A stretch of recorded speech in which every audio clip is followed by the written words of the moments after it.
Donc nous allons maintenant démarrer la séance d'anatomie digitale, anatomie numérique.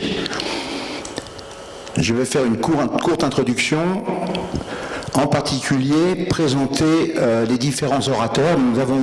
Je voulais remercier tout d'abord l'Académie de chirurgie de m'avoir confié l'organisation de cette séance. Et je voulais aussi remercier les orateurs, la plupart étrangers, qui vont participer à cette séance. Nous allons voir, allons-y, pour la plaque.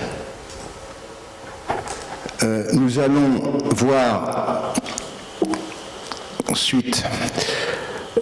Donc nous commençons par l'anatomie classique, la référence anatomie classique avec la fondation du théâtre anatomique de Strasbourg en 1770 par le professeur Leminor de Strasbourg. Ensuite nous allons aller à Lisbonne et le professeur Jorg va nous parler d'un logiciel de réalité augmentée pour faire de l'anatomie, des reconstructions anatomiques. Ensuite nous irons à Toronto au Canada pour parler d'une chose très particulière, des reconstructions, des modélisations des faisceaux musculaires des muscles du visage. C'est très, très innovant. Ensuite, nous allons complètement voyager, nous allons aller en Australie, de l'autre côté du monde, avec Jones Donovan. Nous allons parler de la réalité virtuelle en obstétrique et en accouchement. Et nous finirons en grande beauté avec Luc Soler, que nous avons vu tout à l'heure, avec l'anatomie personnalisée appliquée à la chirurgie, donc l'anatomie numérique appliquée à la chirurgie du foie.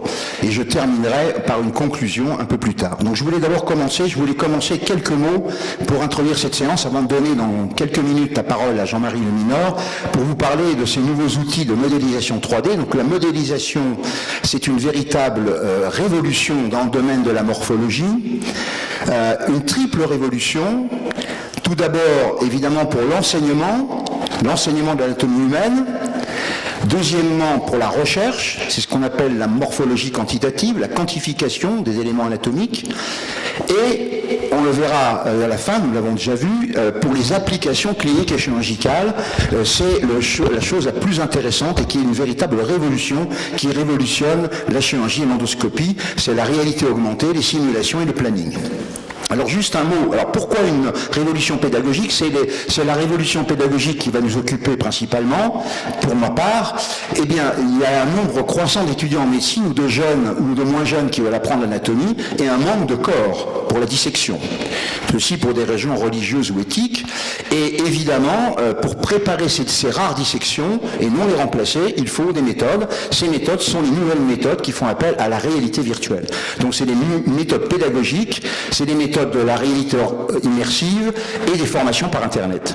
Alors, je voulais juste dire en quelques mots qu'avec Vincent Delmas, à l'Université Descartes, nous avons fondé la chaire UNESCO d'anatomie numérique, et le but de cette chaire, c'est justement de diffuser l'usage de ces nouveaux outils, c'est-à-dire utilisant la réalité virtuelle en anatomie, essentiellement pour l'enseignement, et de développer un réseau de partenaires universitaires de manière à collaborer autour de ces thèmes et à développer ces outils à l'échelle mondiale. Alors voici les fondateurs, les 4 membres fondateurs de la chaire, avec le professeur Georges Haddad qui était président de la Sorbonne, et la chaire a été renouvelée récemment, donc jusqu'en 2019, et vous avez là le site internet. N'hésitez pas à vous connecter, à vous loguer pour aller voir, il y a pas mal de choses intéressantes pour vous sur ce site internet. Alors, nous avons beaucoup de partenaires à travers le monde, notamment au tout début dans la fondation, l'inauguration c'était en Algérie. Nous avons des partenaires argentins et nous avons notamment le professeur Jorg qui parlera tout à l'heure, au Portugal également des partenaires. Donc c'est fondé sur ce partenariat et cette collaboration commune.